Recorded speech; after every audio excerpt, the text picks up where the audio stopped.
নমস্কার বন্ধুরা, আমার চ্যানেলে আপনাদের স্বাগত জানাই। আজকে আমি আপনাদের বানিয়ে দেখাবো চিংড়ির লালিপাপ। তার জন্য আমি খুব বড়ও নয় খুব ছোটও নয় মাঝারি সাইজের চিংড়ি মাছ নিয়েছিলাম। এবার ল্যাচটাকে কেটে নিচ্ছি। এবার ওটাকে আমি ফেলবো না, ওটাকে আমি রেখে দেব। এবার একটা সাইডে রেখে দিলাম। এবার চিংড়ি মাছটাকে আমি খোলা ছাড়িয়ে পরিষ্কার করে নেব।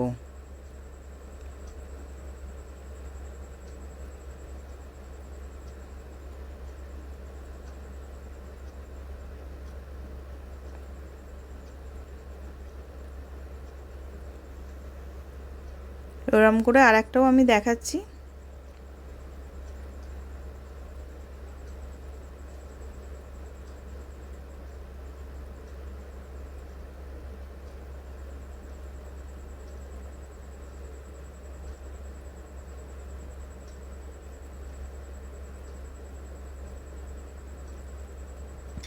এবার সব চিংড়ি মাছগুলো ছাড়ানো হয়ে ভালো করে ধুয়ে রেখে দিয়েছি।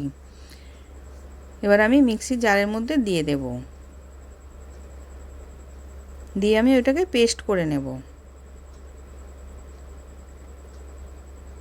এবার মিক্সির জারের মধ্যে চিংড়ি মাছটা দিয়ে দিলাম, ওর মধ্যে রসুন দিলাম, 8-10 কোয়া রসুন দিলাম, 5টা কাঁচা লঙ্কা দিয়েছি, কিছুটা আদা কুচি দিলাম, আর 1 মুঠো ধনে পাতা দিলাম, হলুদ গুঁড়ো দিয়ে দিলাম 1 চামচ, আর 1 বাটি ব্রেড ক্রাম্বস দিলাম।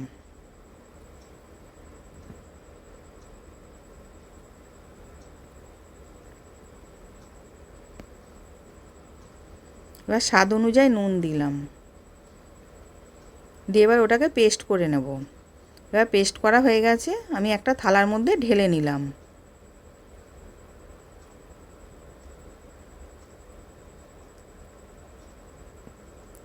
এবার ওর মধ্যে 1 চামচ গোলমরিচ গুঁড়ো দিলাম, আর আধখানা পাতিলেবুর রস দিয়ে দিচ্ছি।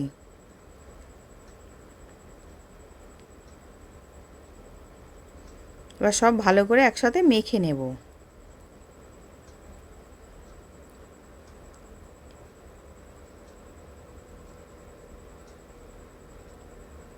এবার ভালো করে মাখা হয়ে গেছে। এবার ও থেকে কিছুটা করে নিয়ে এবার গোল গোল করে পাকিয়ে নেব।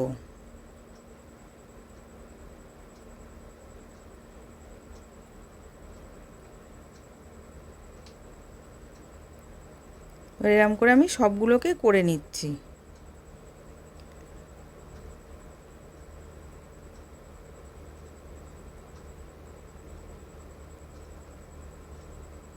এবার সবগুলো করা হয়ে গেছে। এবার আমি একটা বাটি নিয়েছিলাম, বাটির মধ্যে আমি 2খানা ডিম ফাটিয়ে নিচ্ছি।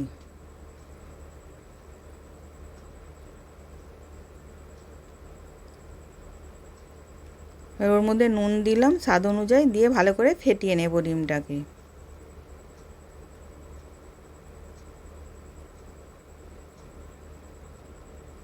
এবার একটা ডিশে ব্রেড ক্রাম্বস নিয়েছি, নুন দিলাম, গোলমরিচ গুঁড়ো দিলাম, দিয়ে ওটাকে ভালো করে মিশিয়ে নিলাম।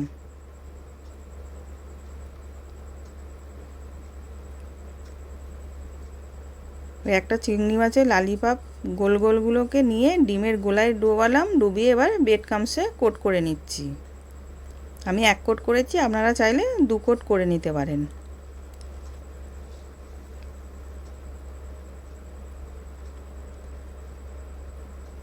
এবার আর একটা নিলাম, নিয়ে ডিমের গোলাতে ডুবিয়ে আবার ব্রেড ক্রাম্বসে কোট করে নেব।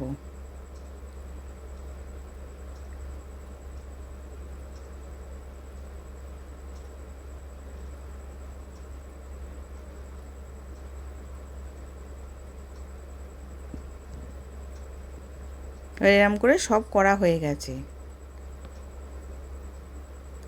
এবার চিংড়ি মাছের লেজগুলোকে আমি ওর মধ্যে গিঁথে দিলাম। এবার হাতে করে আস্তে করে আলতোভাবে চেপে দিতে হবে।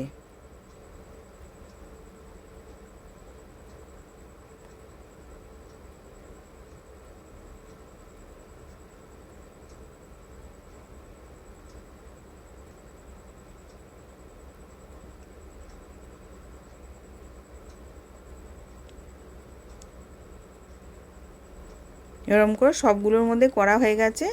এবার কড়াতে তেল গরম করতে দিয়েছিলাম, তেলটা গরম হয়ে গেছে। এবার চিংড়ি লালিপাপগুলো আমি ভেজে নিচ্ছি। এবার চামচে করে ওপর দিয়ে আমি তেলটাকে ছিটিয়ে দিলাম।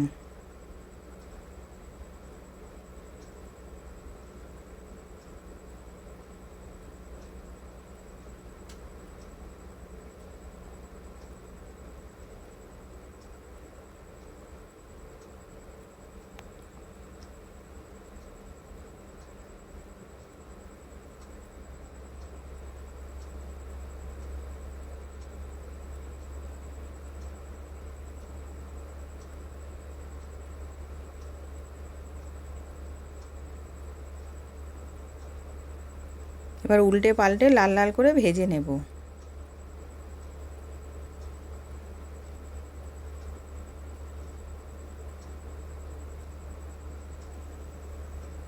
এবার ভাজা হয়ে গেছে, আমি তুলে নিচ্ছি।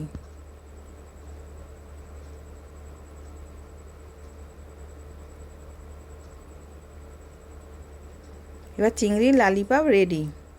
নতুন নতুন রেসিপি দেখতে লাইক দিয়ে ফলো করে রাখো। আশা করছি ভিডিওটা ভালো লেগেছে। আমি হাজির হব আর এক নতুন রেসিপির সাথে।